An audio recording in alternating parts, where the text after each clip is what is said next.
This is Dr. Mary Pritchard, and we are on another exciting episode of Embrace All of You, where Goddess and Body meet.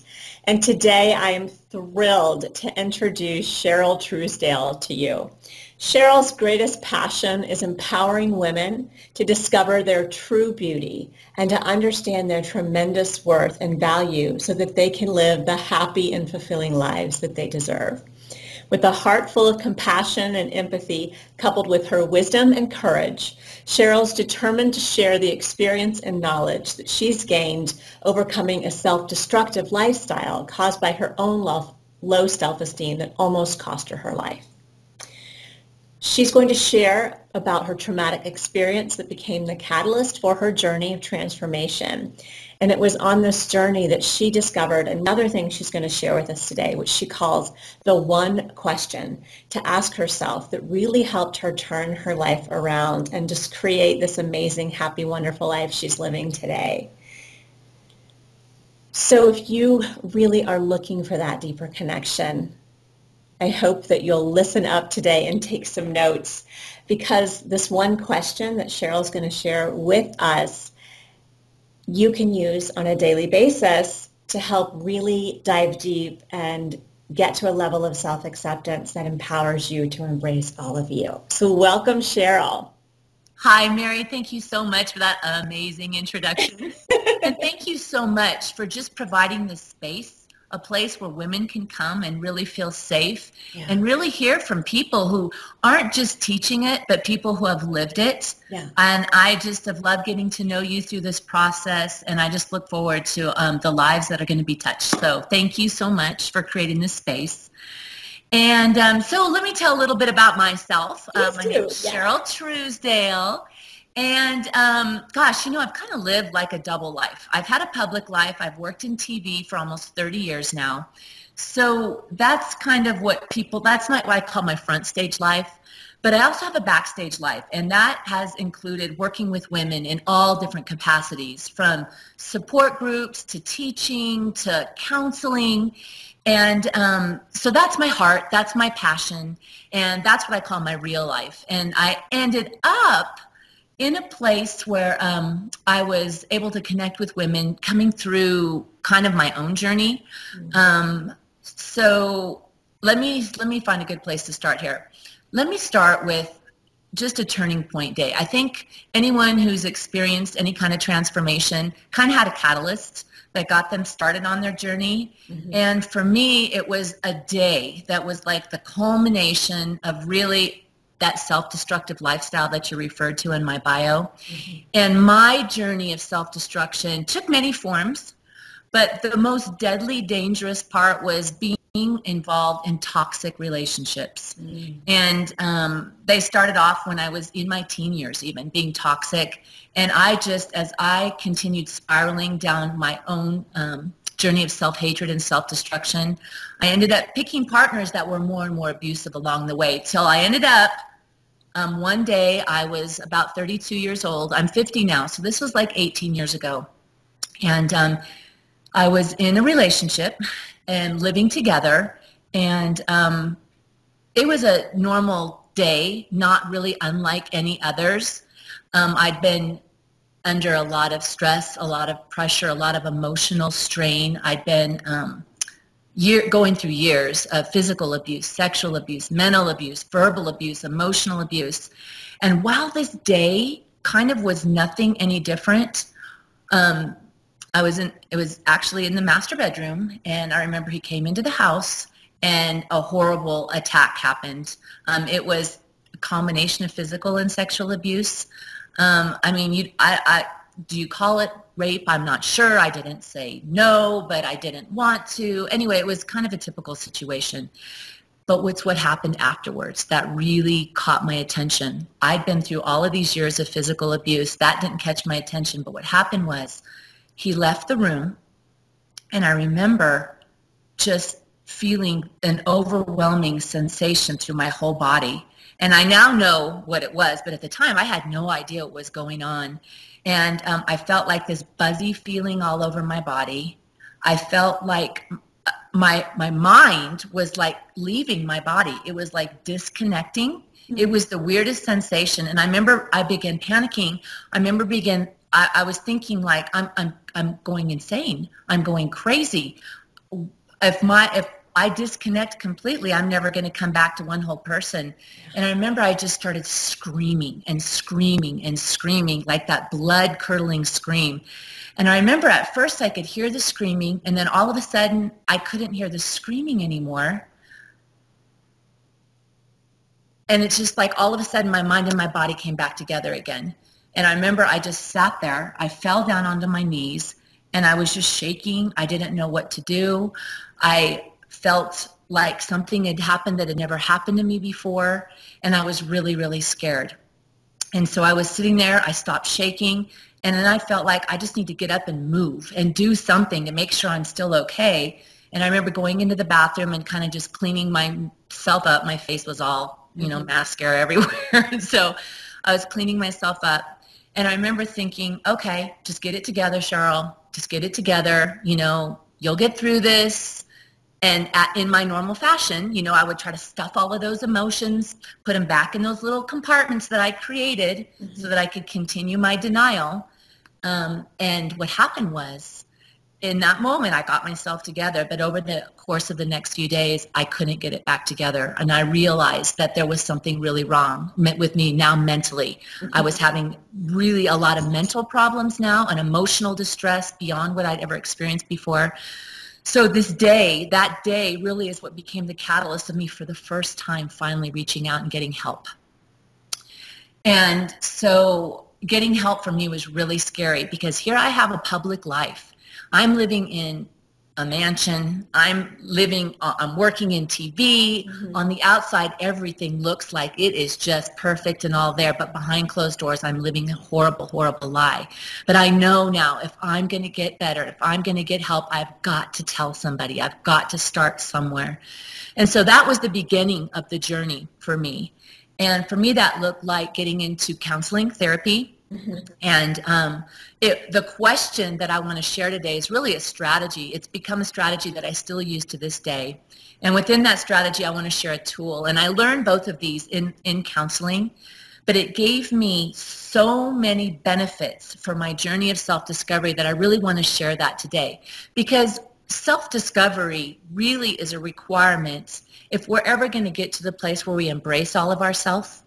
Because embracing all of yourself means you've got to accept yourself. And if you've never gone on a journey of self-discovery to know who you are, how can you ever accept that? And I kind of see how that all plays into the whole theme that you have here. And I kind of wanted to share from the side of someone who kind of traumatically fell into a journey of self-discovery, but to offer hope to people that really feel like they may never be able to break out of whatever it is that's holding them back in their lives. And, I still have scars from all of that. I have post-traumatic stress disorder. I was diagnosed dissociative disorder, and I have adult ADD. And I only tell those things right now to give women hope that no matter what happened in your past, no matter what you have gone through, you can use some tools and strategies, and with help, live a full and happy and amazing life that I'm living today. And by the way, my husband that I'm married to now is a dream come true. So I just want to offer that as hope to people out there.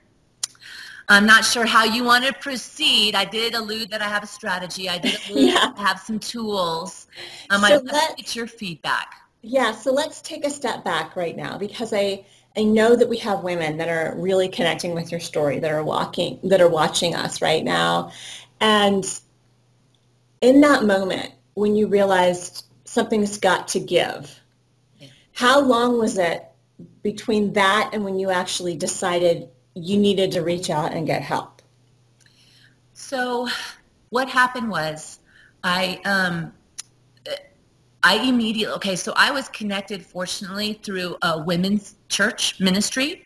And so I was developing relationships with some women kind of for the first time. I had moved to Las Vegas to be in this relationship, and I was building community there through some women at church. So I started telling one person, and she said to me, why don't we go over, and they had a counseling center there at the church, and Okay. there was a marriage, and there were licensed therapists. Yeah.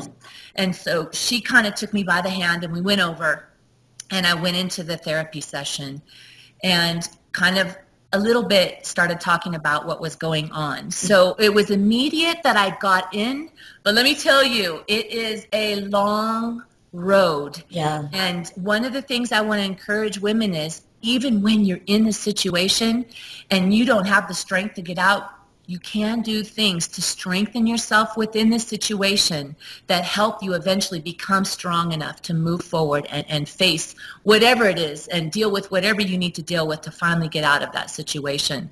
So I think you're asking the question, how long till I started, but it was really quite a while till I left that situation, even though I started getting help. Okay. So you started seeing the counselors at church. Yes, I started support groups. Okay. And at one point, when some of the abuse got so bad, I actually went to a Safe Nest and was getting some counseling there as well. Okay. So as you're going through this journey, at what point did you discover this tool, this strategy that really helped you change your life? Okay. So I'd say within probably the first couple of months, my counselor was very wisely trying to create a safe place for me, trying to create a place for trust. He saw how closed off I was, how afraid I was. So I'd say it was within the first couple of months that he realized that I was really serious, but he wanted to make sure I was really, really serious. And he said, I'm only going to proceed with you if we can switch directions now and make this journey all about you. This journey all about Cheryl getting healthy. And it was during that time that he started me down some questioning that I'm going to share. Okay. And so it was a couple of months in, but it really was to take me out of a victim mentality and to put me into an empowered position of taking responsibility for my life. Okay. Does So that make sense? yes. So then what is this, the one question that really worked for you to start to shift everything? This is the one question. What about me? And then you can fill in the blank. What about me? And for me, the question was, what about me kept choosing abusive partners? So that can look a little bit unfair, that question, because it's easy to see the abused person as the victim. And truly, I was victimized. But was I really a victim? And as long as I stayed in that victim thinking, I was going to stay a victim. So it really shifted everything for me to start looking at the situation. Here, Cheryl, you've had a string of toxic relationships. What's the common denominator? You. It was me. Yeah. It was me. So how do you ask yourself this question without going into that place of self-blame and self-criticism? Yeah. So for me, it really came, my counselor was brilliant. He was able to look at a lot of my strengths and my personality that I didn't even know I had and played them into helping me weave through that mess, because it is a mess. And I would suggest having somebody you trust to work through that with. That really is a big part of it. But I think the first initial thing was for me to even think that I could have a reframe that empowered me to look at, okay, the tool that I'll share, and I'll just share that right now. There's three things that, because it ties right into the question. There's three things that we can control, and there's three things that we can't control, and they're the same three things. The three things we can control are our thoughts, our emotions, and our actions. And the three things we can't control are other people's thoughts, feelings, and actions. And so when I was able to look at that, it took me out of the blame game. It positioned me. It didn't necessarily mean that I didn't still struggle with tons and tons of self-esteem issues and self-criticism. Right. It was just more about, my goal was to get healthy. So I think that frame really helped me in asking myself the question with the goal of getting myself into a healthy place. So really realizing I'm the only one that control my thoughts. I'm at the end of the day the one in control of my feelings and my actions. No matter what's going on around me, it's how I choose to respond. And what about me puts me in that position of taking responsibility? That empowered me, really. I mean, yes, it was hard, but it empowered me. And just in the empowerment, a lot of the criticism and the things that were my patterns in my mind kind of just took a back seat for a while, as long as I stayed focused. Mm-hmm. So let's go back for a little bit. So you said when you first went to that counselor, and it took a couple months before, he really realized that, okay, she's serious. We need to change how we're doing this. Yeah. So you said that, for women who are at that point, at their breaking point, where they've just realized, I can't take this, whatever the situation is, anymore. You said that there were some things that you could do to give you the strength to take that step, to seek help and to ask yourself these questions. So for the women who are out there that are in the middle of whatever it may be, an abusive relationship, a divorce, a dead-end job, just wherever they are, that's really making them feel bad about themselves and reevaluate what's going on in their world. Yeah. What are some things that they can do to start movement in the right direction? Yeah, I mean, there's a phrase that probably any woman in that situation may have heard, and it really is, as cliche as it may have become, it really is the first step, and it's breaking the silence that leads to violence. Because as long as we keep that secret, and for me, I kept up a big facade, but really, as long as I kept that up, it was keeping me in a dangerous place, and there was no chance. And for me, it was progressing. The abuse was getting worse to where I was literally had concussions.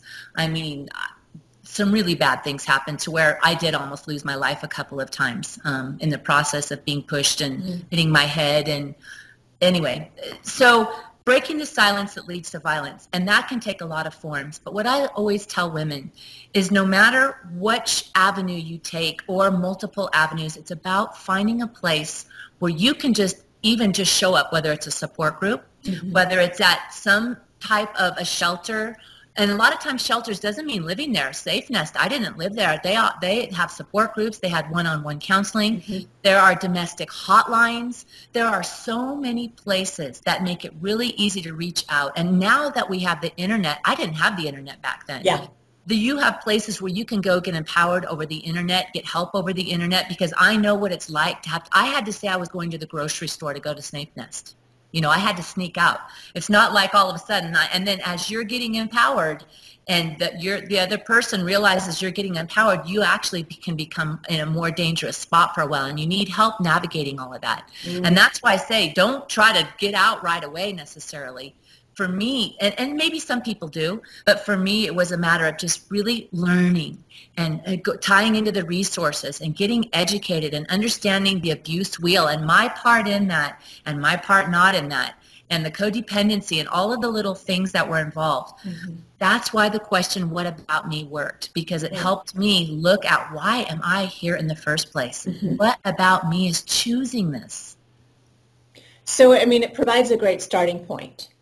Yeah, so it provides a great starting point. So, and I say that because when I was in that place of, oh my gosh, something's wrong. I'm not snapping back like I did before. Something's happened, and I feel like I'm going to be in a loony bin. I mean, literally. Yeah. So while everything's spinning around, that question gave me a starting point. I couldn't figure out where to start.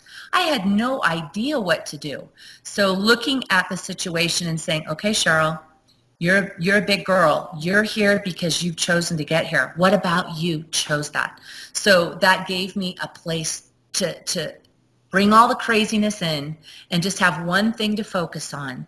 And that was me doing whatever I needed to do to get healthy, to get strong, to do whatever it was to finally be able to get out of a lifelong pattern. So once you started getting help and you started asking yourself this question on a daily basis, how did you then use it to heal and also use it to empower yourself to finally get out of that place? Right. It's the answers to the question. They provide the next step. They give you the map for your journey. So it gives you your starting point. What about me? But as you're realizing the questions that come up and the answers you give to those questions, it reveals the different areas where you need support, where you need to get more information, what resources you might need, where you need healing, where you might need counseling. So when you start asking that question, and it's different for everybody, the pathway and the journey. That's why it's hard to lay out just a specific journey for each person. Right. I can tell you that if you're willing to ask the question, that the answers will come up. And if you're willing to just look at whatever answer and trust that that's the thing you need to work on at the time. And some answers are just, you can get through it quickly. Some of them take a lot longer. But I just kept asking the question, and it kept showing me the next step and showing me the next step. Does that make sense? Yeah, I love that, because you're asking a question and you're letting that inner voice of wisdom be your guide. Yeah, and there's a whole nother topic. Yeah. All as women have such an amazing inner voice and intuition. We are so lucky and so gifted to have that. And now I trust that. But asking that question, what about me, is how I developed that trust. Okay. I never even would have been able to learn to listen, and if I hadn't asked a question to listen to. And I didn't know I had that intuition then. And that's one benefit that came out of this as well. We could go on and on for hours when I start thinking about the pathway and just asking a simple question and not having to change everything all at once and figure out, how am I going to get out? Where am I going to move? How am I going to get a job? How am I going to support myself? Right. Just a simple little question and if you're open to the answer, the universe will speak. I promise, I promise, I promise. God will speak to you. So how, were you asking yourself this question multiple times a day? Was it just once? As the answers came to you, I know you said some of them were real quick and you could just go do that right then, but some of them took a really long time. Yeah. So how did you use this question? I really would just stay focused on whatever was before me. And like I said, just trusted that that issue, whatever. And some things went deeper in the levels of the onion skin, and came up again. But I really would feel like my counselor would give me maybe just something to work with, and I would just, as a result of asking this question, that's why it's good to have somebody that can see it as well and reflect. And it doesn't have to be a counselor. I mean, there are great support groups. There are great domestic violence shelters that provide places to go. It's just that mirror, that reflection. But the thing was getting willing to ask the question and willing to pay attention. And then for me, I was just like a pit bull on a bone. I would just seriously, I had such tenacity, and these are things that came out that I didn't know I had. I had this strength. It took strength to stay in an abusive relationship. I just didn't know how to translate that into getting me out of the relationship. Right. And that question, what about me, was the thing that led to all the little tentacles and all the little places that opened up for me to work on and use and get stronger and get healthier. Mm-hmm. So I'm trying to give you an exact answer, but it was really just being willing to stay focused on what was at hand and saying, it's my thinking, it's my feelings, it's my reactions. All of those are in my power. And that's all I have power over. And if I stay focused on that, then I can move forward. And stay focused on whatever your inner wisdom had just shared with you, right? I mean, so what you're saying is that if your inner wisdom says you need to go get help and you don't get help, that question's still going to keep telling you you need to go get help. Yeah, and that's, I see what you're saying. And yeah, I have this rule, and I still live by this. Sometimes, we get busy, things start happening, but I have this little rule that if something speaks to me three times, I know, okay, wait a minute, Cheryl, this is something that really, really needs your attention. Because we can be bombarded with messages throughout the day. Right. But I made a deal with my little inner wisdom. and just so now I know if something comes up three times, I'm like, okay, this is worthy of focus. And I think it's something I learned by, like I said, developing my trust in my intuition. Yeah. I had to develop that. I had no connection with myself. I had no way of I had never discovered who I was, so there was no way to connect. As I mentioned, I was diagnosed dissociative, right. Which means I could lay out all of these horrible things that were happening to me, but the person that it was happening to felt no emotion at all, right. Because I tucked it away in all those little places. Mm-hmm. Yeah. And so it was a dangerous place to be, and I feel like I went to the edge. Oh, and I did find out later that experience that I had was a post-traumatic stress disorder experience where you actually do feel like a sensation that you're actually splitting out of your body. So I wasn't crazy, but I was on my way to crazy. Yeah. Yeah. Scary. It's very a scary place scary. to be. Very, very scary. So can you talk a little bit more about how asking this question really helped you learn to trust yourself again? Yeah. And to connect back in?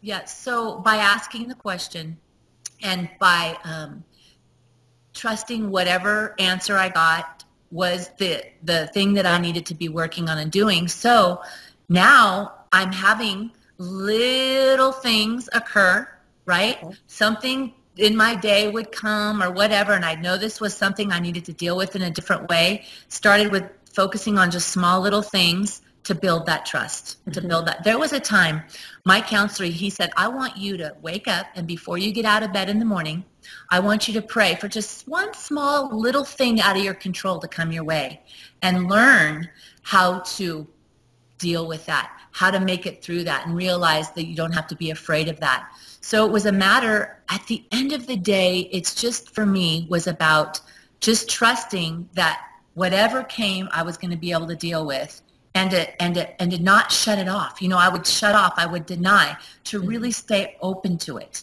and to really just let it happen. And of course, when that happened, I saw new results, right? So now I'm developing a new story, I'm developing new thinking patterns in my mind, and really, more than anything, trusting myself and my inner wisdom, and it changed everything for me. So give us a glimpse into today. So you were 32 when that experience happened, right? Yeah. And now I can't believe you still look like you're not even 32 yet. But Yay! So how is this question, how did it get you out of the relationship? How did it get you to find this man that is just perfect for you? Like, how did it get you to really be the successful coach that you are right now? How did that question transform you from that, screaming woman on the bed to where you are today? Yeah. So,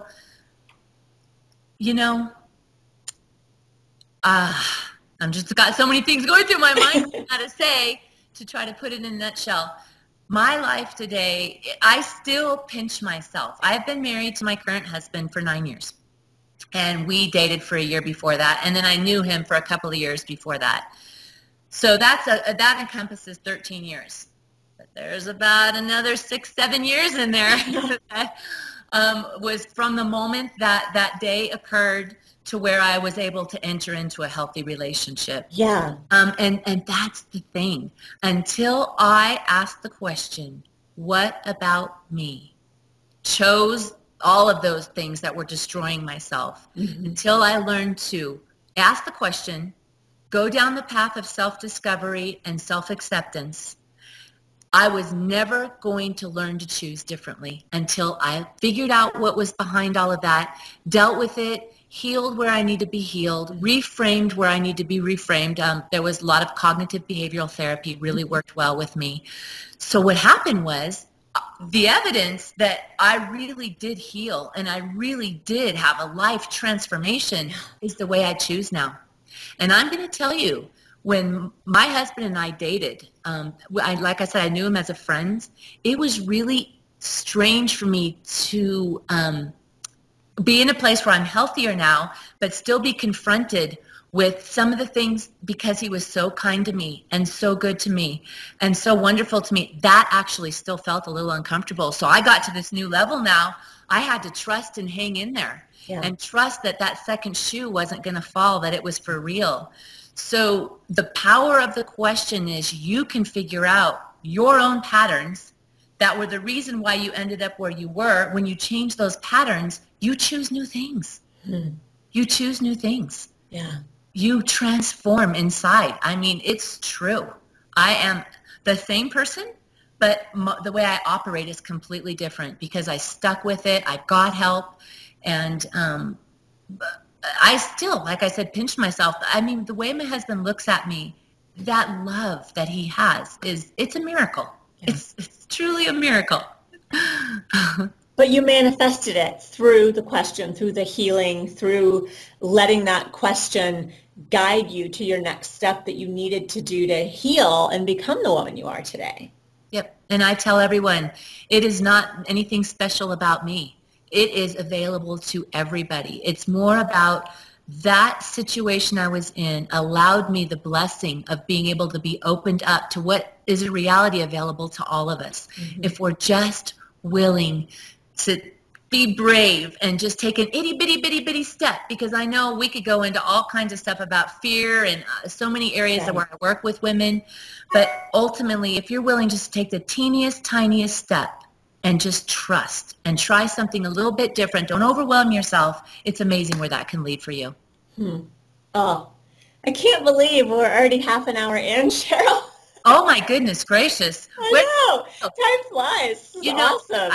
I know you asked me the question about kind of where I am today. Yeah. And one other thing that really I like about having a strategy is it keeps you focused on the solution. Mm-hmm. Because like I said, as the question revealed all of these different places in my life that I needed healing, or I needed to get more information, or I needed support, it helps keep focus too, because life can happen, right?